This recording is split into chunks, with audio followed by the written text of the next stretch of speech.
Hey guys, Huzzy here bringing you the extra video of the day, and we return with another episode of League Discussion, the series I take your topics, rip them apart with my own opinions and experience, and encourage you guys to comment in the comments section below. Now, just to mention, there are going to be 2 ways to win Riot Points today. Yeah, I know, amazing. So I will say, I do have a bunch of Riot Point cards here, and I actually do have access to more, thanks to the guys over at Qutee. But basically, they're both involving Qutee, but the first way is the basic one. So in the description of this video, there is the normal monthly Qutee to collect your topics. That's where I get these topics to talk about, is that Qutee thread. But the new way is actually one that I'm going to be releasing here, but I am going to be announcing in a Climb to Master episode as well, is there's going to be another Qutee thread that basically, what I'm asking is you to put your rank and tell me, why do you think you're that rank? Why do you think you're not higher? What's holding you back? And I really just want to collect a lot of that information. Like, I really want at least a few hundred people to reply, because I actually want to make a video just on that topic. I want to break down that Qutee thread with all of your ratings and reasons to why you're not actually climbing. I will just say, please don't leave the classic "my team is holding me back" comment, because that's never true, because everybody in League has that same problem. So if everybody in League has that same problem, but people are still able to climb to Diamond, it's not really a valid reason. But there we go. That's all out the way. So there's actually going to be 2 Qutees linked in the description. The new one, and then the old one to leave your topics. Both give you a chance to win some Riot Points by just leaving a comment. But anyway, let's get into it. And what a question are we going to talk about today? The first one, anyway. And it is from Nexus. And this one is going to be, Dear Huzzy, how do you determine the value of towers, dragons, barons, inhibitors when doing objective trades? Okay, so this is a question that I'm not going to be able to answer fully, unfortunately, because it is a situational answer question, whatever you want to call it. But basically, it's part of why so many people, and I've seen it in the comment section, especially in the replay episodes that I do, go, if this is what a Diamond player is thinking about all the time, no wonder I'm not Diamond. Because there is so much going through your head. And it's all about just weighing up the positive and negative of, okay, the enemy team's going to get Baron, but if we get an inhibitor, what can we do in the next few minutes while that inhibitor is down? What can they gain with Baron? Can they have amazing pushing power? Will our super minions get rid of that? Can we even push more into their base, getting a Nexus tower? Or can we go fight them at Baron? Can we take the Baron? What's the chance of that? There's so much going in your head when you're looking at objectives, and that is where part of the skill of League of Legends comes. It's not just a mechanical game. It's also that mental of working out what's better. It's like chess, you know, what move is the best in the current situation. So I can't really answer it fully, unfortunately. But what I'd say is you basically just have to have a very split decision, like, boom, this is what we're doing. And you just got to do it. Like, you can't dilly-dally, you can't delay. It just has to be kind of an instant thing. And that's pretty much it. Like, that tower in the early game, do you take that tower in the early game? That means that the enemy team could freeze it, which means you could be denied farm. But that also means you could go to mid lane and take that tower, or go to top lane and do a roll, like do a lane swap with your top laner. There's so much going on. So it's just about weighing up in your own head very quickly what would be worth, in a way. So I know that's not an amazing answer, but it is the answer. I can't tell you, oh, dragon is simply better, or baron, because that's not an answer. That just doesn't exist. But thanks very much for your question, Nexus. I really do appreciate it. All right, the next one is going to be from Midnight Blade 2. What elements of the game come with playing the game, and what elements can you hone from the beginning? Good question. Again, it is going to be dependent on the player. There are some players that literally pick up League of Legends and get Diamond in their first rank season. And I know a lot of people go, what? Yeah, they do exist. Usually, though, these type of players have got some MOBA experience behind them. Obviously, MOBA being the genre of what game League of Legends is. Those games are like Dota, Heroes of the Storm, Smite to a certain degree. It's just kind of having that knowledge of what a MOBA is all about. So if you have some type of experience with a MOBA, obviously you can pretty much pick up League of Legends very quickly. The problem with League of Legends, and any MOBA really, is the learning curve is not like a really nice smooth. You know, with playing this game for 8 years, I've actually had a smooth learning curve because not everything was at once. But if you're brand new to League of Legends, like right now, that you have to learn so much instantly. What every single champion does, item builds, active items, passives, objectives, that thing we just talked about, situational objectives. Like, there's so much to learn. So what elements of the game come with playing the game? Knowledge. Knowledge comes with playing it, or doing a research, or watching videos, and that takes time. And that's the problem. A lot of people who are in bronze and silver want to be higher rating, and I've had speaks and talks, and I'm looking forward to some people's replies on that thread of why they think they're bronze and silver, but a lot of them just won't put in the time. They don't see League as a time investment thing, and it really is. You really have to put time into this game to get good. It's the same in World of Warcraft. You can't go from just dinging your character to the maximum level to doing the best raids. You need to put that time in, one, to get better mechanically at your rotation, or whatever you're doing, healing, but also to the time to get all the gear on all the other raids that you're working your way up to the better raid. But yeah, okay, so elements that you can hone from the beginning. Basic mechanics. Like, it depends on you as a player. Are your mouse and keyboard movements good? If they're not, then you're going to struggle. If they're good, then great. You're probably going to be better than half the people playing League. Because trust me, I've been with people in real life that are playing League, and their keyboard and mouse movements are so slow, and they're like bronze and silver players, so slow, and they're like the ones that are like really ragey, going, "Oh, what are you doing?" It's like, dude, you could have done so much more in that like 2 seconds. Like, I know it says like 2 seconds is no time at all, but 2 seconds is a lot, and that's all about being quick. And that's where, like, you don't need 2,000 API or whatever it is, actions per minute in League of Legends, like you do in StarCraft. Obviously, that's an exaggeration. League isn't that type of game, but you do need to react quick, and reaction time comes from just you. Are you good reacting time even before you play League of Legends? But yeah, mainly when you play League, it's going to be learning the mechanics, learning the knowledge, and I'd say also learning behavior, but that also can come from you as an individual before you play League. Are you going to be a positive or negative influence on the League of Legends community? Unfortunately, it does seem that more negative people are breaking through. But yeah, really try to be a positive force, and as I have seen literally hundreds, and I'm not over-exaggerating this point now, hundreds of comments of people telling me, I stopped being toxic, I climbed in rating. It's just a thing. You're a better influence on your team. You make a better team environment by not being toxic. Even if you don't type anything, it's great. And I know a lot of people go, Huz, you type a bit. Everything that I try to type is out of constructive criticism. And you can try and do that. I do it mainly now out of a bit of frustration because Diamond to me has changed a little bit, and I probably need to stop typing because it probably doesn't help that much. But yeah, that's pretty much it. Thanks very much for the question. Next one is going to be from Hapax Leg. Hopefully I pronounced that right. Lots of people complain about autofill, claiming it has caused game quality to drop while making autofill people more toxic in the process. I know you respect the autofill system, but you'd rather queuing times to be longer in that the result of the general better play. Yes, 100%.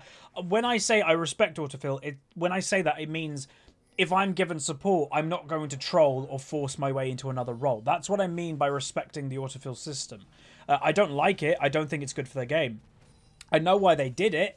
But I think League was better without it. Like, so many people see autofill as the same as what League used to be. So if you're newish to the game of League of Legends, basically there never used to be role select in ranked or in draft mode. You basically just queued up and you were given, you know, you're in order. So you had pick number 1, pick number 2, pick number 3, and you'd get whatever role probably you were in the pick order. If you were last pick, you're probably going to be support. If you were first pick, you could do whatever you want. And that's just the way that it was. And a lot of people see autofill as, yeah, but like back in the day, you could play any role and you just had to get used to that. The problem what a lot of these people don't realize is for over a year, we had a system that was role select that made everybody in the game of League of Legends hone their skills to mainly 2 roles. So for me, I honed my skills mainly to mid and top lane. Obviously, I do play other roles than that, but mainly those 2, for example. And I've been playing those roles only for a year, let's say. And then after a year, boom, you're given support. I haven't played support in a year. Boom, you're given AD carry. I haven't played AD carry in a year.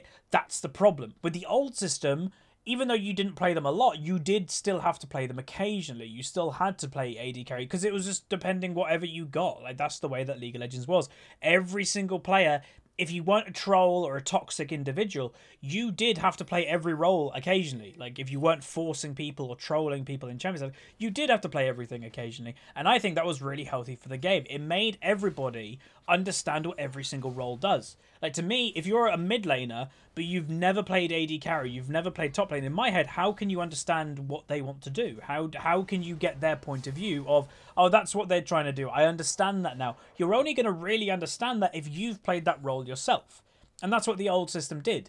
With the new system, because a lot of people say, oh, you could queue up as all the roles. You're not going to. Like, I don't think I know anybody that goes into every single game with different roles apart from me. Like, I go in mainly with a rotation of 4 different roles nowadays, which is everything apart from support.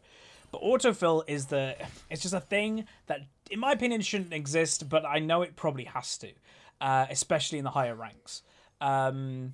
Because, yeah, it's literally, I haven't played AD carry in a year. Boom, you're given AD carry. How can you expect, for example, a master, let's say a master level game here, and you have a master AD carry main going against a top lane main that has been autofilled to AD carry? How can you expect that to be a good quality game?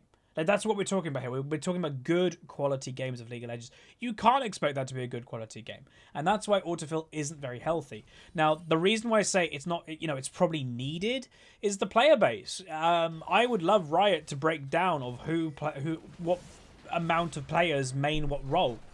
Because I reckon it'll be very, very low amounts in support. Obviously, it'll be a little bit higher in higher rating, but not probably by a crazy amount. And, yeah, like, there's going to be either you have really long queue times or autofill. I know I'd prefer longer queue times, but for somebody that I only play maybe 2 or 3 games of League a day maximum. It's not a big deal to me. The people that play 10 games of League a day, they probably don't want to be waiting in queue for 20 minutes for a game, especially in the higher ranks. So, I don't know. It's a messy thing. I think we're just going to have autofill for a while. And I don't think there's a lot we can do unless Riot really incentivize the lower populated roles, really. So that's pretty much going to be it. Again, I respect it because I simply am not going to troll. I'm not going to force myself into a role because that's just scumbag. I don't even do that in a Smurf series, for God's sake. You know, I just play whatever I'm given.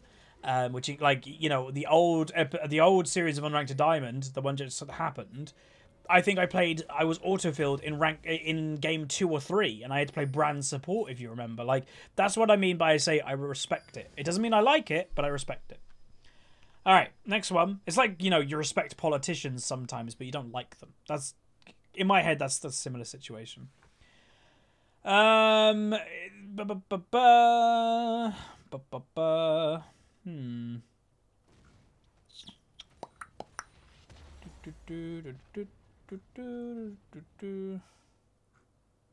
to find a question. All right, we'll go with again. Again, I don't mind if you leave multiple comments. If it's a good question, it's a good question. This is from Nexus again, so we did answer his one earlier as well. There's a lot, obviously, I'm going to go through, and we will be going through them throughout the month. But this is Dear Huzzy again. You have 2 questions this time. First, which is better, a one-trick or an all-rounder? Second, is it a good thing that Riot is making champions, plants, rift heralds, etc. more gimmicky? That's a big question, that one. But what's better, an all-rounder or a one-trick? In my opinion, an all-rounder. Because, to me, a one-trick isn't a player of League of Legends. A one-trick is whatever they are playing. For example, if you're a Riven player, I wouldn't call you a player of League of Legends. I'd call you a Riven player. Where an all-rounder is you're playing a lot of stuff. Like, what I'm talking about here, just to kind of clarify, because there's going to be some very triggered people, is if I have a Diamond 1 Riven one-trick or a Diamond 1 all-rounder, to me, the all-rounder is way better player, like, by far. There isn't even a competition. Obviously, there's going to be people going, yeah, but I like gold all-rounder versus that Diamond one-trick. Well, yeah, obviously. But, like, we're talking about if they're even in rank. To me, an all-rounder wins that without even a blink of an eye. Because, yeah, a one-trick to me is not what League of Legends should be. It's if I worked for Riot, I would incentivize against people being one-tricks. I don't know how I would do that, but I really would. Because it's not healthy for the game, in my opinion, in total. You know, yes, it's good to have the people that know their champion very, very well. But you put any challenger player that's an all-rounder on any champion, they're probably going to be better than 99.9% of one tricks on that champion, or they will be. Like, again, so many people, I've had conversations with people, and I did it maybe a year and a half ago, and I don't want to open myself up here because it's not going to happen. So if you're like, oh, I'm going to do this with Huzzy, no, I did it once and I'm not going to do it again. There was this guy that was just spamming me all the time, and from memory, he was a gold Riven player, hence why it was in my name. It was a gold Riven one trick, and I think at the time I did that Riven episode. You guys might remember that. And it had some negative feedback all from those Riven mains, and that's why occasionally I say, oh, it's not fun doing those episodes on Riven or Yasuo, because you get all the one tricks coming out of the woodwork. Anyway, he was spamming me about doing a 1v1, about how he's gold and he would beat me. Anyway, I finally caved in. I did a 1v1 and I absolutely smashed him into the ground. And he just didn't know what to say. Like, that's the problem, is that a one trick in gold or whatever, you're gold for a reason. A diamond player who's an all-rounder is probably going to be perfectly better simply on the champion. Obviously, if you put a Riven one trick who is diamond against me, yeah, hands down, they'll be probably better than me. But yeah, like, again, that's the thing with one tricks, is it doesn't guarantee you're going to be a good player, and that's the problem. That's why so many people go, oh, it's the best way to climb. No, it's not. It's not the best way to climb. If you play that champion a lot and then it suddenly gets nerfed, then it's a terrible way to climb, because you put all your eggs into that basket and now suddenly that champion is weak. Or it gets reworked, or it gets changed, or it gets banned out 100%. Like, imagine if you were a Zac main before the rework, where Zac wasn't banned at all, and you're a Zac one trick, and now it gets banned nearly every single game. What do? You're banned out. You can't play League. So yeah, to me, it's not even a question. An all-round player is better than a one-trick. And I know there's going to be some triggered people, probably, but if you think about it, you can't really argue with it. Like, you just can't. It's just common sense.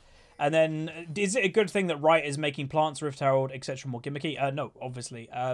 They're opening it up to a more casual player base, which is what I was scared. And I literally probably could find a video of me saying this over a year ago, maybe even 2 years ago. You know, with the timers, when you press tab, you get all the jungle timers. That's dumb. The pinging system I like, but pinging, you know, cooldowns, pinging amount of gold needed. Again, I like it a little bit, but it does make the game more casual. You don't need as much, you know, knowledge about what everybody's doing. Timers of when everybody else's ultimate's up. Literally, you get like a little wheel that tells you. Rift Herald, as you say. Plants, all this stuff is just making League more casual. And I'm worried, because look what happened to World of Warcraft.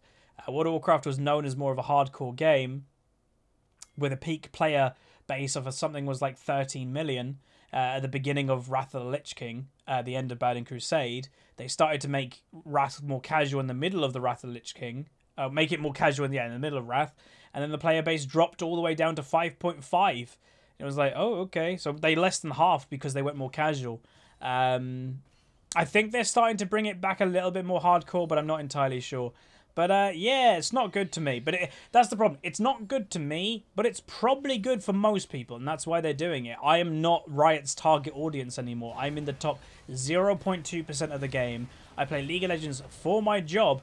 I'm not their target audience. Their target audience is the guy that gets home from school, plays a bit of League, gets home from work, plays a bit of League, and they don't want to feel stressed or really frustrated about how hardcore League is. They just want to jump on and play.